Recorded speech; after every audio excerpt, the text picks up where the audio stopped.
میں آپ کو ایک چیز بتاتا ہوں, آپ کو یاد ہوگا کہ جب یہ پی ڈی ایم بنی تھی ڈکیت موومنٹ, تو ان کے سٹیٹ سے نعرے کیا لگے تھے اور مودی کی سوچ کیا تھی, اور مودی کے نیشنل سیکیورٹی ایڈوائزر نے کیا کہا تھا. بڑی خطرناک بات کی تھی پاکستان کی تقسیم کی, پاکستان کو مختلف حصوں میں تقسیم کی, اور وہ سازش ہم نے کہاں پہ دیکھی.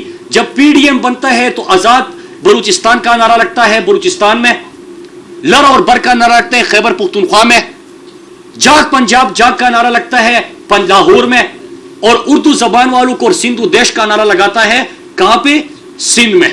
ان کے سٹیٹ سے یہ نعرے لگتے ہیں. اور جب یہ حکومت میں آتے ہیں, اور کس طرح حکومت میں آتے ہیں, امریکی سازش کے تحت, پاکستان دشمن قوتوں کے سازش کے تحت یہ حکومت میں آتے ہیں. یہاں پہ ایک منڈی لگتی ہے اور جعلی اور ناجائز حکومت بناتے ہیں. تو تب سے کیا کر رہے ہیں کہ ان چھوٹے صوبوں کے ساتھ جو آپ کی ترقی اور خوشحالی ہم نے ان کو دینی تھی, ایک سلسلہ شروع کیا تھا. مودی کی سوچ کو, مودی کے ویژن کو, اور جو مودی کا جو گریٹر گیم پلان تھا, اور ان کے national security advisor Ajit Doval نے جس کا اظہار کیا تھا, اس کو ناکام بنانے کے لیے ہم نے ان لوگوں کی ترقی کرنی تھی. انہوں نے کیا کیا کہ ان کے اوپر مسلسل کٹ پہ کٹ لگا رہے ہیں, ان کی ترقی کو روک رہے ہیں. اور یہ تو چھوڑے کہ صرف ترقی کو روک رہے ہیں, خیبر پختونخوا کے وزیر اعلیٰ کے اوپر یہ ایف آئی آر کرتے ہیں.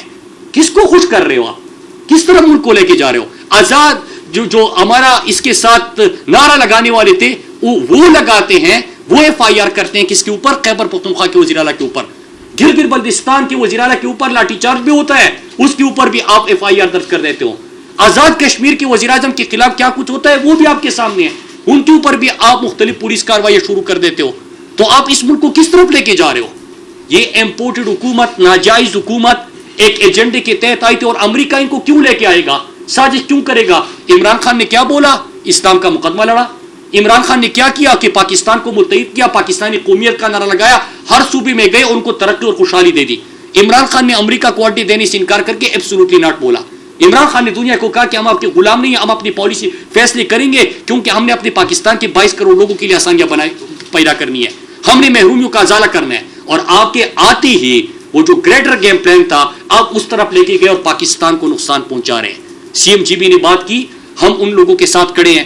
ہم نے گلگت بلتستان میں خود کمپین کی تھی, ان لوگوں کی محبت, ان لوگوں کی پاکستان سے محبت, اور جس طرح پرامن لوگ ہیں محرومیوں کے باوجود ہمارے ساتھ کھڑے رہے, ہم ان کے ساتھ کھڑے رہیں گے, اور ہم ان محرومیوں کا جواب امپورٹڈ حکومت سے لیں گے. یہ خطرناک راستے پہ ہیں. ہم سابقہ فاٹا کا بھی مقدمہ لڑیں گے, جی بی کا بھی مقدمہ لڑیں گے, اور اے جے کے ساتھ جو کر رہے ہیں, اور خیبر پختونخوا کے اوپر گندم بن کر کے ہم ان کا بھی مقدمہ لڑیں گے. کل ہی آپ نے امپورٹڈ حکومت کے امپورٹڈ وزیر خزانہ کا بیان سنا کہ مزید آپ کے پیٹرول ڈیزل کی قیمتوں میں اضافہ ہوگا. جو جون کے بجٹ آئیں گے اس سے عوام کی چیخیں نکل جائے گی, اور اس کے ساتھ ساتھ فیول پرائس ایڈجسٹمنٹ جب ایڈ ہوگا تو وہ آپ کے جتنے بل ہیں اس سے بھی کئی گنا زیادہ اس میں اضافہ ہو جائے گا. ایک طرف یہ صورتحال ہے کہ جو چلتی پھرتی معیشت تھی پاکستان کی, جو اکنامک سروے آپ نے دیکھی, پھر اس کے ساتھ ساتھ آپ نے جی ڈی پی گروتھ دیکھا, اور جو عمران خان صاحب کے جو معاشی پالیسیاں تھی اس کی پوری دنیا نے اور پوری پاکستان نے تعریف کی, اور جو مخالفین بھی تھے آج وہ تعریف کر رہے ہیں. 45 دن کے اندر انہوں نے معیشت کا بھی بیڑا غرق کر دیا, عوام کے اوپر مہنگائی کا بوجھ بھی. لیکن دوسری طرف ذرا ابھی میں سی ایم جی بی کی جو اس وقت پریزنٹیشن بھی میں ان کی دیکھ رہا تھا, اور ابھی جو پریس کانفرنس کی, کہ پورا صوبہ چلانے کا جو خیبر پختونخوا جتنا ان کا رقبہ ہے وہ چلانے کے لیے ان کو 6 ارب مطلب 600 کروڑ روپیہ کم دیا گیا ہے, جو صرف شہباز شریف کے مقصود چپڑاسی اور مشتاق چینی والے کے اکاؤنٹ میں آ رہے تھے. کہ پورا صوبہ اب سی ایم جی بی چلا دے اس سے بھی کم پیسوں پہ, جو کہ صرف شہباز شریف کے چپڑاسیوں کے اکاؤنٹ میں جتنا پیسہ حرام کا آ رہا تھا. انہوں نے کیا کیا, نہ صرف گلگت بلتستان میں آپ دیکھیں کہ انہوں نے جو ان کا بجٹ تھا اس کو 50% اس میں کٹ لگایا, اور مہنگائی کی لہر بھی دیکھیں. پھر جو انیشیٹوز تھے عمران خان صاحب کے کہ چھوٹے صوبے اور جو محروم علاقے تھے ان کی ترقی کی طرف فوکس کرنا. آپ نے ضم شدہ اضلاع میں عمران خان کا ریلیف پیکج دیکھا کہ 3 گنا انہوں نے سابقہ فاٹا کا بجٹ بڑھایا, 131 ارب تک لے کے گئے. گلگت بلتستان کی ترقی کا سلسلہ شروع ہوا, اور وہ آپ کو سی ایم جی بی نے بتا دیا.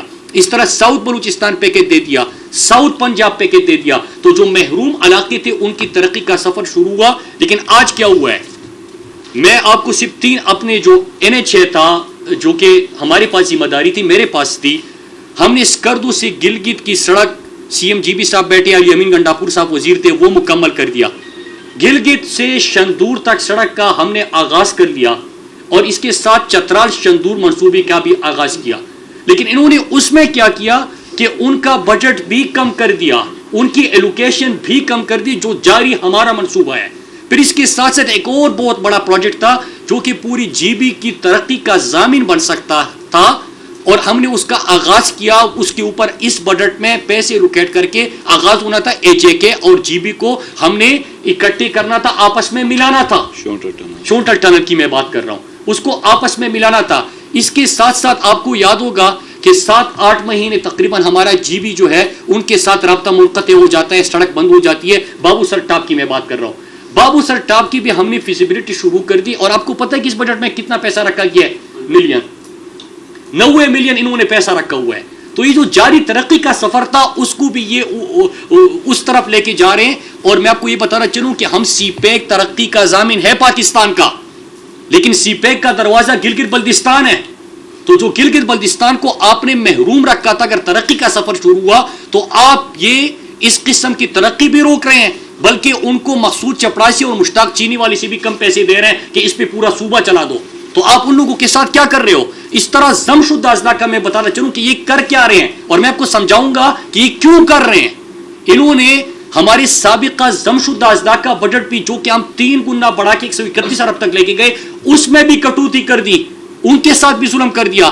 اس طرح آپ باقی صوبوں پہ بھی دیکھ رہے ہیں، خیبر پختونخوا پہ انہوں نے گندم بند کر دیا، گندم اور آٹا جو ہے وہاں پہ لوگوں کے لیے بحران پیدا کرنے کی طرف گئے۔ اسی طرح گلگت بلتستان میں بھی یہ کر دیا۔